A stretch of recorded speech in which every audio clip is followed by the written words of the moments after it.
All right, let's play a little game.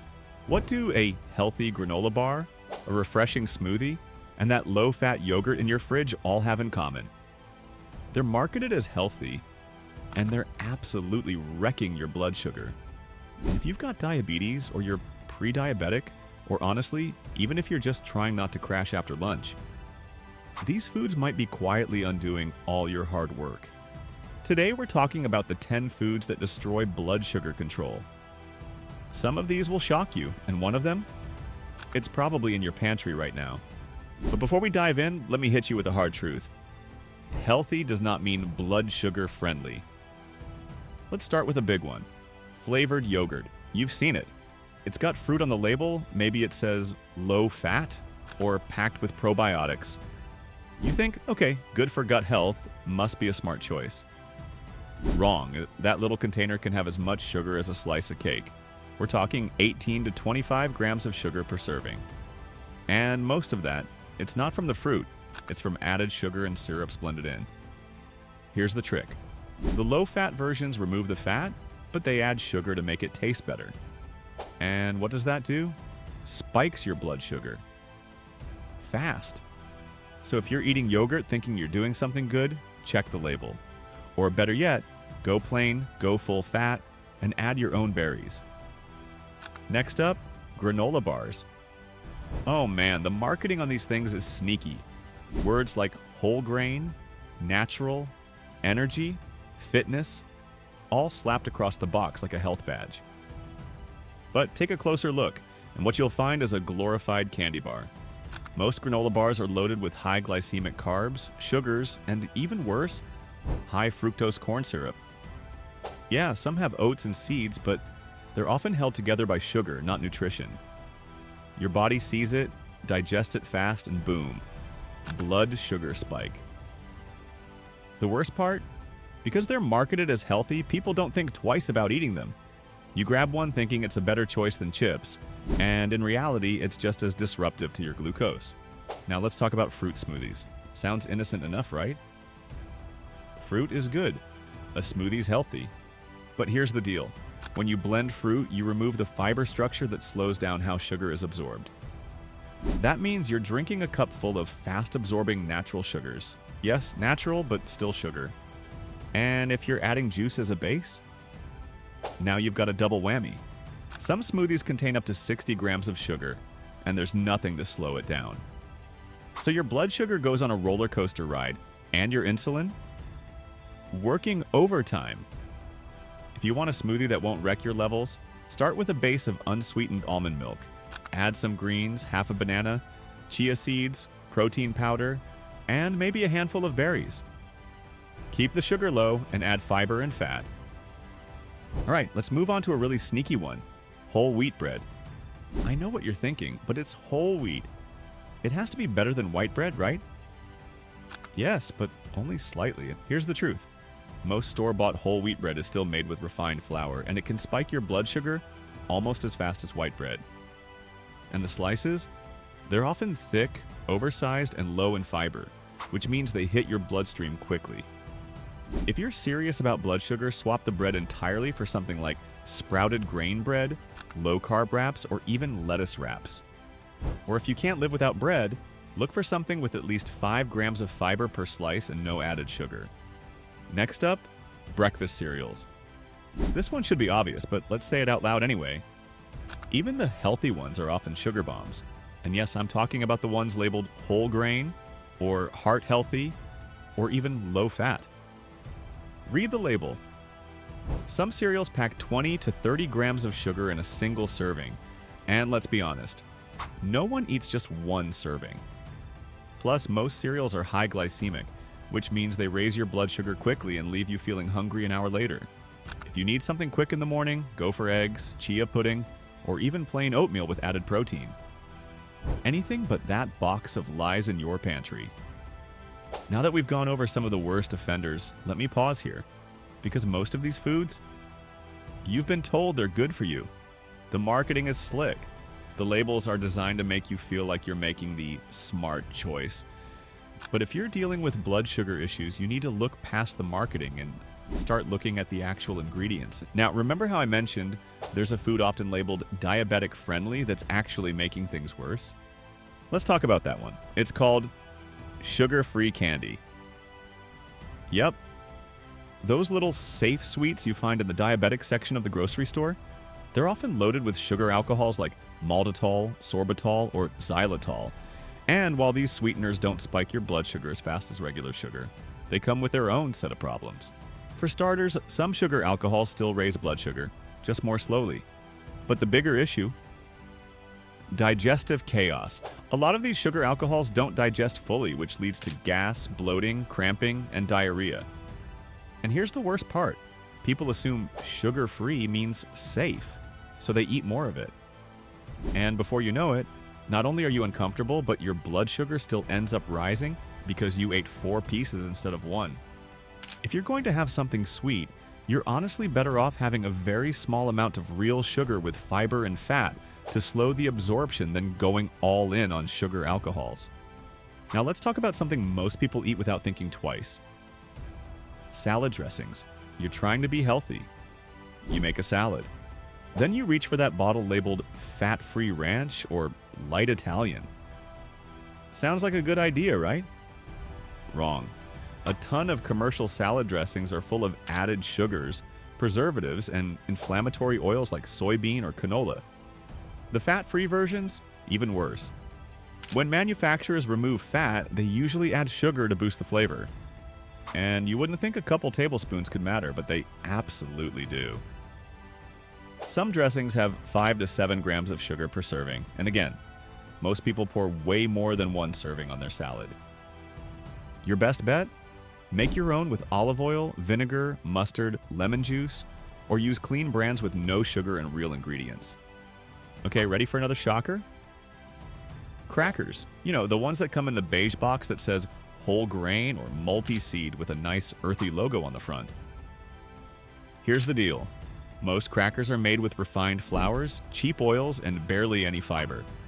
And because they're bite-sized, they're incredibly easy to overeat. You think, it's just a couple crackers, and before you know it, you've eaten half the box, and your blood sugar is on a joyride. And here's the twist. Some of them actually taste like cardboard and still spike your glucose. That's just insulting.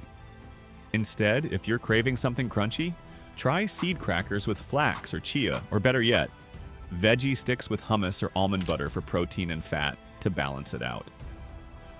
Next up, coffee drinks. Look, I love a good latte just as much as the next person, but if your morning routine involves a large caramel swirl iced coffee with cream, we need to talk. These drinks often have more sugar than a slice of cake. And no, I'm not exaggerating. Even a seemingly healthy drink like a matcha latte from a chain coffee shop can have 30 grams of sugar or more, depending on how it's made. And if you're drinking it on an empty stomach, it's a blood sugar disaster. The fix? Keep it simple. Black coffee, or use unsweetened almond or oat milk. Add cinnamon for sweetness. And if you really need a boost, a scoop of protein powder or collagen. Now here's one that really messes people up. Energy bars. These are marketed to athletes and busy professionals. You know, something quick to eat between meetings or workouts? But most of them are just candy bars in disguise. Tons of sugar, very little fiber, and often no real protein to balance it out. And those that do have protein, they often include cheap ingredients, sugar alcohols, or artificial flavors that leave your blood sugar spiked and your stomach upset. If you really want a protein bar, look for one with under 5 grams of sugar, 10 plus grams of protein, and at least 4 grams of fiber. Or better yet, make your own. Now let's talk about frozen meals. You think, hey, it's portion controlled, it says healthy on the label, and it's quick. But many frozen meals are packed with hidden sugars, sodium, and cheap carbs. Not to mention the lack of fiber and the poor quality fats. You're left full for about an hour then. Blood sugar drop, cravings, fatigue. The fix? Make extra food when you cook and freeze your own portions. That way you actually know what's in it. And last but definitely not least, condiments. Yes, I'm calling out ketchup, barbecue sauce, and yes, even healthy mayo. Most of these have added sugar or corn syrup, and you'd be shocked how much you can squeeze onto your food without realizing it. 2 tablespoons of ketchup, that's about 8 grams of sugar, and most people don't stop at 2. Barbecue sauce? Same deal, sometimes even worse. That's where reading food labels becomes your superpower, because now that you know which foods can wreck your blood sugar, it's time to learn how to spot them before they do. Let's talk about food labels. Now I get it. Reading food labels isn't exactly thrilling. It's not glamorous. But it is your #1 defense against hidden sugar, misleading marketing, and blood sugar sabotage. Let's start with the nutrition facts panel. That little box on the back of the package?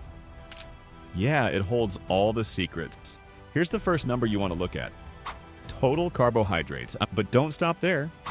Underneath that, you'll see dietary fiber and added sugars. These are the real numbers that matter. Let's break it down. Say you're looking at a granola bar. It has 22 grams of total carbs, 3 grams of fiber, and 12 grams of added sugar. Here's what that means. First, subtract the fiber from the total carbs. That gives you net carbs, which in this case is 19 grams. Then ask yourself, is it worth it? Does this snack give you protein, healthy fats? Or is it just a quick sugar rush wrapped in fancy packaging? Now let's talk about added sugars. If a food has more than 4 grams of added sugar per serving, it's time to pause. That's about 1 teaspoon of sugar. And remember, a lot of packages list servings per container. So if a bottle of juice says 25 grams of sugar but has 2.5 servings, you're actually getting over 60 grams if you drink the whole thing. And what about ingredients? This is where companies get sneaky. They know you're looking for sugar, so they hide it behind dozens of names. Here are just a few to watch out for. High fructose corn syrup, maltodextrin, dextrose, cane juice, rice syrup, fruit juice concentrate, barley malt, evaporated cane syrup. They all sound innocent, right? But they're all just sugar by another name. And when you see more than one of them listed, that's a red flag. It means the product is loaded with sweeteners, just spread out under different names so it doesn't look as bad. Next, watch for serving size traps. A lot of products make their numbers look better by using tiny serving sizes. Like chips? Sure, it says 15 grams of carbs per serving, but 1 serving is 7 chips. Who eats 7 chips and walks away? Or yogurt, 1 container might look like a single serving, but the label says it's 2. And if you eat the whole thing, which, let's be honest, you are, you're doubling your intake of carbs and sugar. So always check the serving size first and ask yourself, how much will I realistically eat? Now let's talk about those healthy buzzwords on the front of the box. Things like all natural, no added sugar, light, low fat, heart healthy, multigrain, gluten-free. These sound good, but most of the time they're pure marketing. No added sugar might just mean they're using fruit juice concentrate, which is still sugar.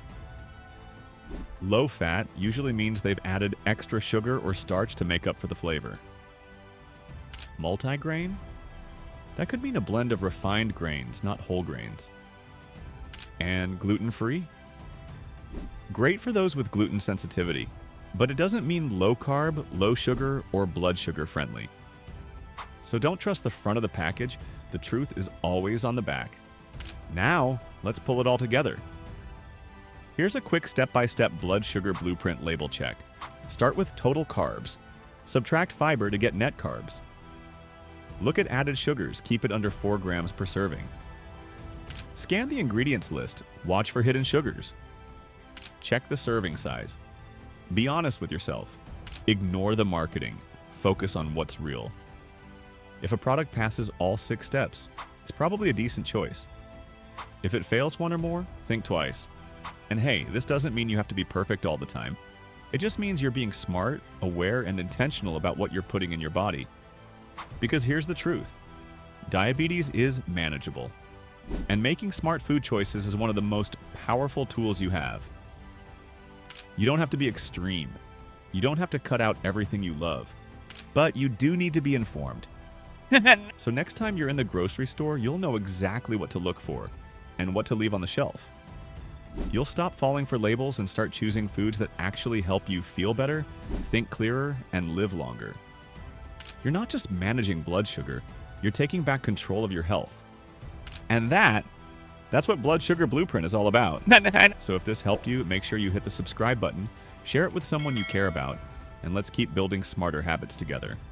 One label, one meal, one day at a time.